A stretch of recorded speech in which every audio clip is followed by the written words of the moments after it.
Hello everyone. I first of all wish to apologise as there is a video missing, of course. Last week there was no upload. There should have been. Unfortunately, the topic I'd planned to talk about, I couldn't, and I didn't have time to sort of re-record anything or change my plans and dig some other bits and pieces out and film those. I had planned to film a video looking at some bits and pieces recently arrived from Australia, which are in the country. They're just not with me. They're currently held up in customs, and due to that and Parcel Force's one of the UK delivery services who deals with this, Parcel Force, their internal system for dealing with this is very cumbersome and archaic, and unfortunately has delayed things somewhat. So I'll be talking about those bits and pieces later in the week, all being well. So there'll be a double upload this week, basically with this video and that one, and then back to the normal schedule from next Monday. What we're talking about in this video is another load of recently arrived bits and pieces from a very generous donation from Mick Kelly, who served in the British Army and the Royal Artillery specifically, 1969, after boys' service, through to 1974. And particularly got in touch with me regarding his service in Northern Ireland initially because of one of the videos, one of the Mannequin of the Month videos. And always very interesting to hear from individual soldiers who have served, and obviously their particular details of their service and particular details of ways that kit was modified and so forth. And one of the details that Mick passed on, which was quite interesting, was the use of a 1958 pattern pouch on the belt to carry the S6 respirator. You sort of squeeze it in, and it's a slightly more convenient way of carrying it than having the original canvas version of the S6 haversacks flapping around. So thank you all for all the information you provided in those emails, Mick. There were quite a few anecdotes there, and again more recently about the tank suit, prompted by that Mannequin of the Month. So as I say, appreciate that. The tank suit being used as a sleeping bag due to a shortage of sleeping bags is quite interesting. So as I say, thank you for that, Mick, and a huge thank you for everything you've sent. There's a real, I've opened up the parcels only insofar as removing the tape and getting rid of that noisy part, and no point in that being part of the video. So I've seen a little bit of what's on the top, and there's a real mix of bits and pieces here. So we're going to have a look at exactly what's arrived in the video now. So there's an awful lot to look at here, I think, in these two boxes which have arrived. They're quite big, so I've not bothered moving them into frame, but we'll just start looking through exactly what's arrived, and I'll try and be relatively quick talking about each item, otherwise this will be a very long video. We have here a Berghaus Cyclops rock, which is quite a common private purchase Bergen from the 1980s period, and I've been eyeing these up on eBay for a little while, and I haven't bought one as yet, but I'm glad I didn't in a way, because obviously Mick sent me this one. So very kind of you, Mick, thank you. Something which will come up in a future video, no doubt, looking at it in a bit more detail. I've not made a video looking at a Bergen or a rucksack or anything of that nature for a little while, so very pleased to have this. Thank you very much indeed.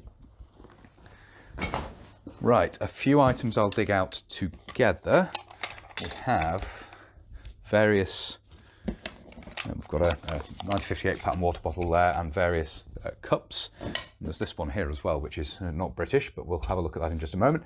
So we have obviously an early 1958 pattern water bottle, 60s date on there as we'd expect, 1965. That's a nice example. Interestingly, all marked up, the yellow triangle there, worn off on the bottle. You can see there 1964 on the cup there, and 1969 on this one. So several 60s dated 58 pattern cups and water bottles there, which is brilliant. And then the bottle was nested into this, which is, as you can see, the 1944 pattern mug.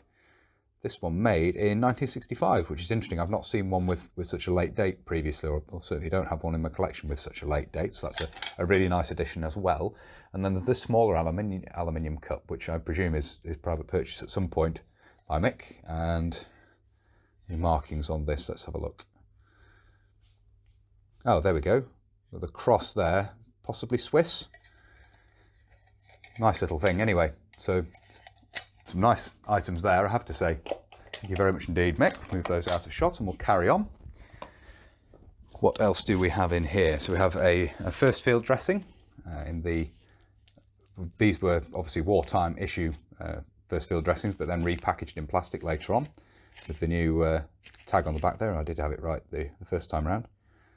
More speed, less haste, as they say. But nice to have one of those in with the collection.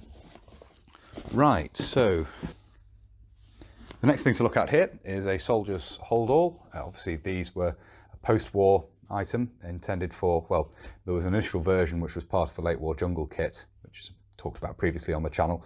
It wasn't actually used during the Second World War, and then there was a slightly later 50s derivative, which this appears to be, which has the which is used for carrying wash kit items, which is nice to have another example of one of these.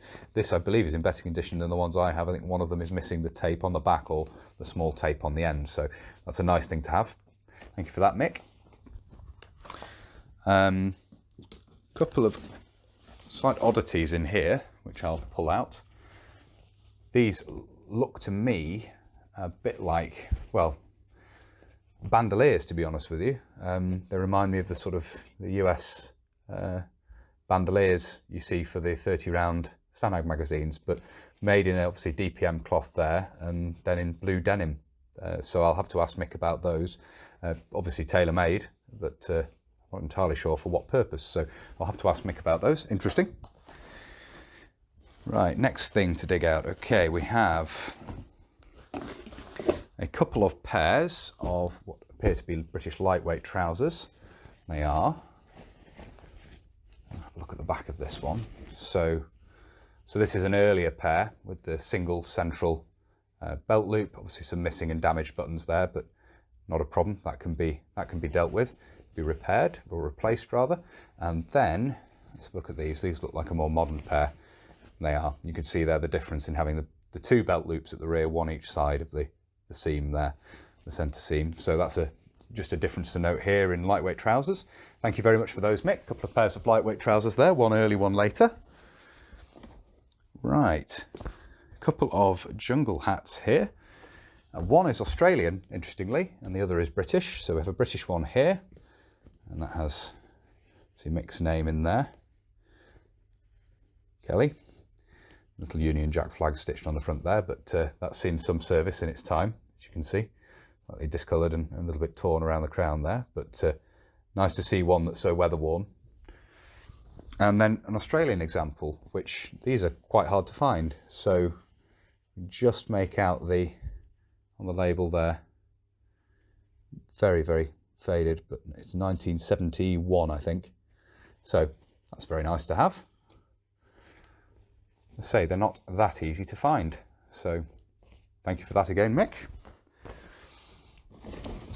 Carrying on, we have, oh, fantastic, a British Gollock pattern machete in the issue sheath. You see that there? Oh, wrong way up, sorry. Miko 1972, possibly. And obviously you've got the stock code there as well underneath. Quite nice that. The blade itself is dated 75. It's possibly 75 on the back of the sheath as well, I'm not sure. But quite nice clear date on there. And you can see this is a Martindale example. You can see that there, maker's mark, and there, trademark with the crocodile or alligator, Martindale #2. Anyway, so that's rather nice to have. Thank you very much for that, Mick. That's a lovely example. Right, so we're getting into some webbing now, I think. And we have here some green personal load carrying equipment items. I presume, have a look in here. So we've got the carrying yoke and associated straps in there as well. So that's brilliant. A set of the Bergen side pouches and carrying yoke, which allow them to obviously be carried on the back side by side like that. So brilliant. Thank you very much for those, Mick. Superb. Hey, this is interesting. What have we got here? This is obviously a rifle bag or weapon sleeve with a toggle opening. These should be dated on the inside. Let's have a look. Okay, we've got this maker stamp and the date there, 1944. And that's made by Northern Proofing Company Garments Limited. So that's a very nice thing to have. I believe this is part of the Arctic Mountain Warfare kit in the Second World War. I'm happy to be corrected on that. Obviously in a white colour, and then with the large toggle there to make this easy to open and close when wearing gloves, I believe. As I say, very happy to be corrected on that. It's not an area of expertise of mine. So I'll just fold that up. You can get a bit more of a view of this in shot, the shoulder strap and everything there, made in this heavy white cotton duck. So that's a very nice thing to have. Thank you for that, Mick. Right, we have a further collection of web equipment in the bottom here. We have a 1944 pattern belt with fittings removed for use as a trouser belt, presumably, or just as a walking out belt. So we have that there.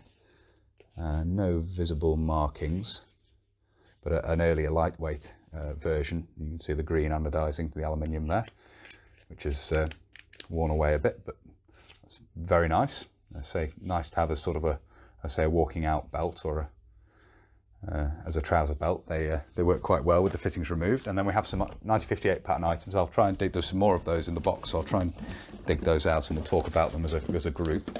We have a yoke there, and some first issue ammunition pouches, as well as the first issue water bottle pouch there. So put those there, and some rear pouches, or kidney pouches colloquially. At the top there, and another water bottle pouch, and a holster, pistol case. So right, so we've got a 1958 pattern holster there, some first issue ammunition pouches, again with Mick's name marked on the back there. The same here, so they're really nice, those two marked together. A belt, again Mick's name there, so building up a nice little set there with those markings. And the yoke, is that also marked? It is. There we are. So nice first issue components there in the yoke and the pouches there. I'd have to look more closely at the belt. The rear pouches don't appear to have any markings on those, but nevertheless a nice clean pair, a nice clean example of the rear pouches.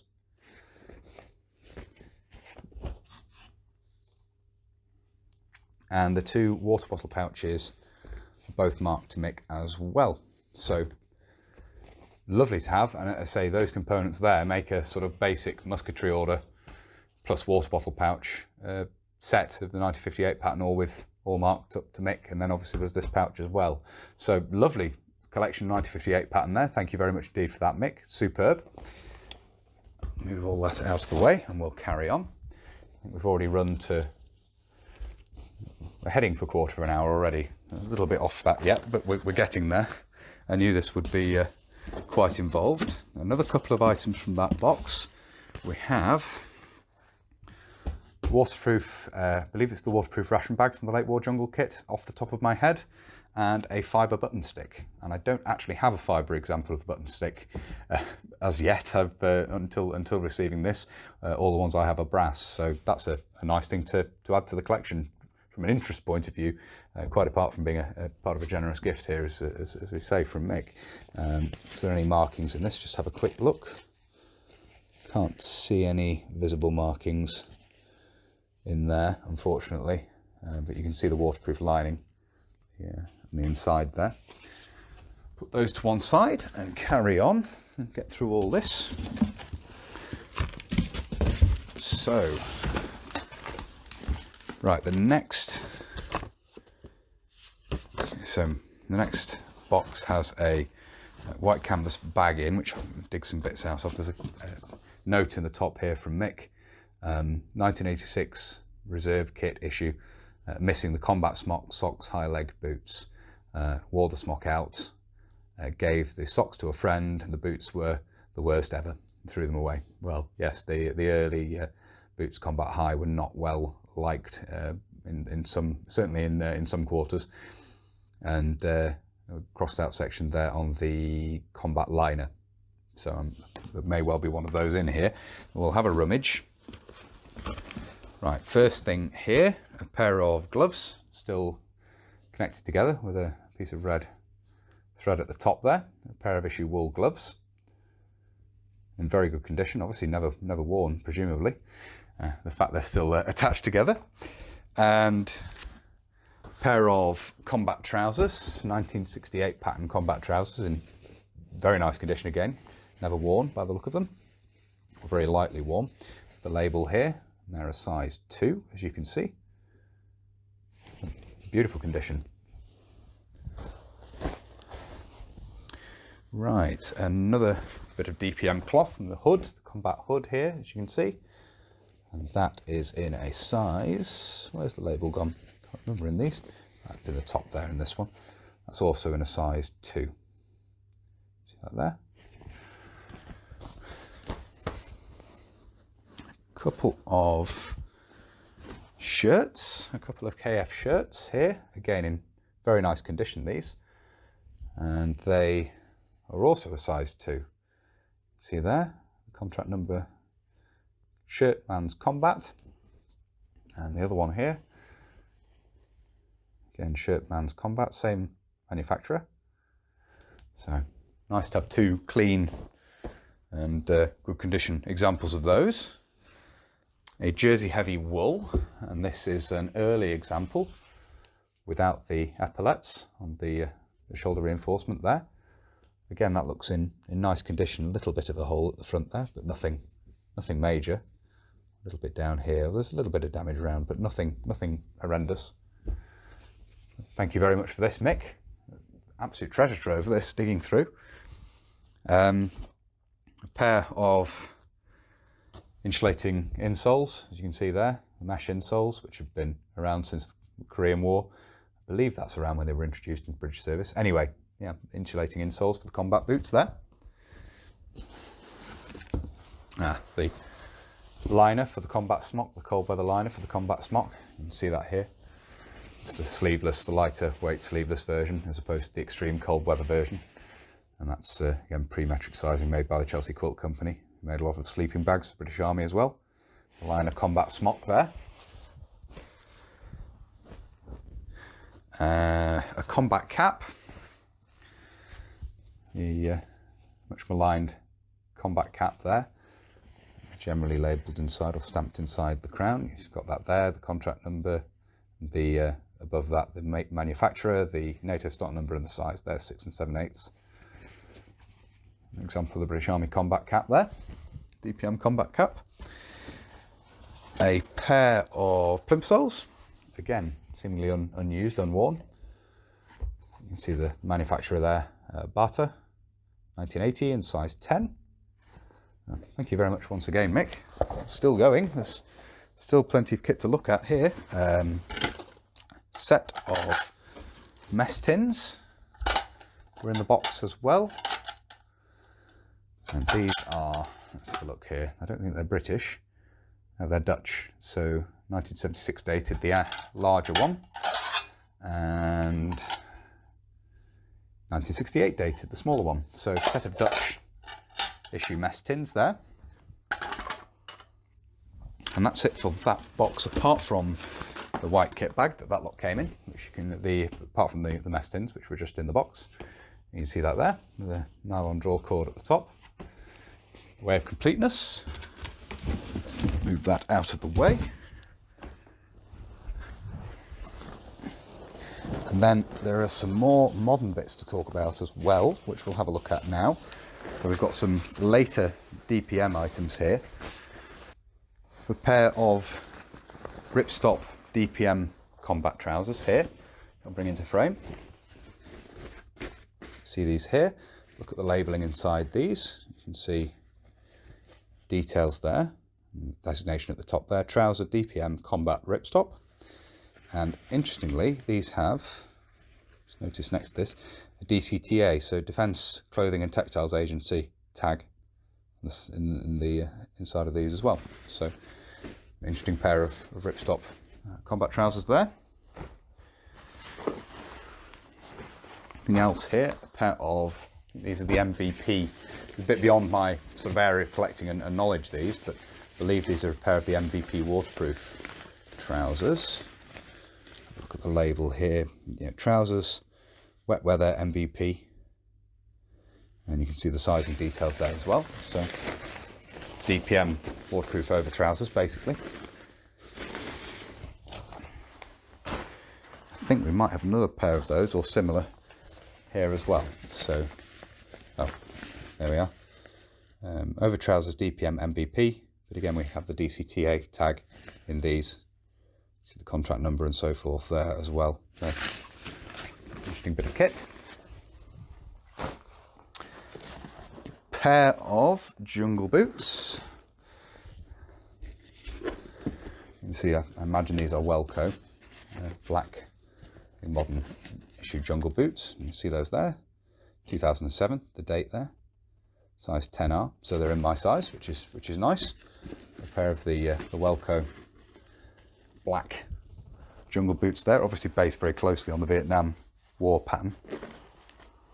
We have a collection of more modern webbing pouches here, which I'll try and bring into shot. Webbing pouches and sheaths and things, and a belt there as well. That's everything of that lot. Yep, I think that's everything of that lot there. So we have a couple of the PLCE, DPM PLCE items here. We have an ammunition pouch, which of course aren't handed by this point. They're universal, with the universal fittings on the back, meaning you can run the straps off in different directions, and a utility pouch as well. Bring the label up on this one, the 2011, that one. And again with the universal fittings on the back there, you can see. So obviously an unissued, presumably an unissued condition there, unused by the look of them. And there are some private, what I believe are private purchase items here. Obviously a magazine pouch there intended for use with the Molly system by the look of it. Again, all a bit beyond my sort of area of collecting and knowledge. Couple of private purchase pouches there, I think, from Arctis. See those there? Very similar pouches, but just labelled slightly differently by the look of it. And then we have here a sheath. Sheath DPM infrared reflective jungle knife, 2007. Interesting bit of kit there. And what looks like a private purchase nylon trouser belt with a Nexus type buckle there. I'll just have a quick dig through, make sure I've not missed anything else of that nature. Well, there is one other thing here. There's another sheath, again from Arctis. You can see that there, and this looks like it may well be for the British survival knife, just looking at the size of it there, presumably with a pocket for the sharpening stone. I don't know that for sure, I'm just guessing based on the size of it. It is a sheath for a knife, I think. So, interesting. The belt loop formed at the top there. Just clear these bits and pieces out of the way. Thank you very much for these, Mick. As I say, not something I know a huge amount about, but interesting in their own right. And and I know what this is. This is a Dutch 90s onwards water bottle or canteen. So, can't see the markings underneath the tape, but that's what this is, I believe. I think that's correct. It works in their version of a PLC water bottle pouch, I believe. And final thing, or a couple of things actually, just to have a look at. We have a pair of knee pads here.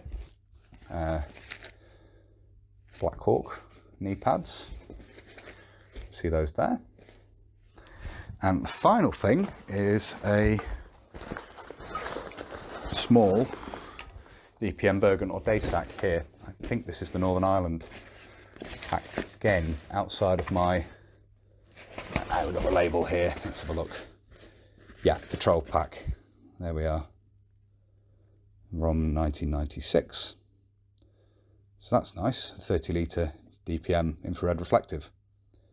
So, excellent. I will probably, for the minute, pack the DPM bits away in this, and that'll go up in the loft for now until I have a bit more of a sort out of this stuff. But superb. Really, really pleased with this collection of bits and pieces. Thank you very much again, Mick, for everything. And it's been really interesting digging these bits and pieces out, and hopefully it's been interesting looking through these in the video. No doubt many bits and pieces from this collection will turn up on the channel going forward in more detail. I'm particularly interested to talk about the Berghaus rucksack, which we looked at the very beginning. So keep an eye out for that. So a huge thank you once again, Mick, for sending all of these bits and pieces over to me. A superb collection of kit here. Particular items of interest to me is the early 1958 pattern equipment, obviously all named to you, which is really nice to have, and particularly nice in that we've corresponded and you've told me about your service and some of your experiences and so forth, and it's really nice to put a name to that kit, and it's rather than just being an anonymous bit of kit that you've sort of purchased at a show or found somewhere of that nature. Having a bit of the story behind it is always very, very interesting. So thank you very much indeed for sending all of this over, and as I said before, I'll definitely give it a very good home, and really is very generous of you, and thank you very much once again. For all of you who've been watching, if you found this interesting and you'd like to see more of this sort of thing, please do consider subscribing to the channel if you haven't already. And whether you're newly subscribing or you've previously subscribed, please do make sure you hit the little bell, the notification button down below, and that will of course alert you when I upload future videos. If you really like my uploads and you would like to support the channel, you can. Patreon and PayPal are both linked down below. And as I always say, a massive thank you to everyone out there who supports the channel, be it through Patreon or PayPal. It really is greatly appreciated. Thank you all very much indeed. If you'd like to follow the channel on social media, you can. Facebook, Instagram and Twitter are all linked down below. And if you'd like to get in touch but you don't really use social media, there is an email address. And I must apologise to Mick because he'd been trying to email me and eventually did get in touch with me on Facebook using Facebook Messenger because the emails were going into spam. So I need to check that more frequently. And I apologise if you've emailed me and I haven't responded. It's quite possible your emails ended up in the spam folder, and I will be checking that and digging back through to see if I've missed any substantive emails. I do get a lot of spam as well, of course, with the email being available on the YouTube video descriptions. So just a note there, my apologies if you're waiting to hear from me. I will endeavour to get back to you. It's very possible your email's been misdirected to spam.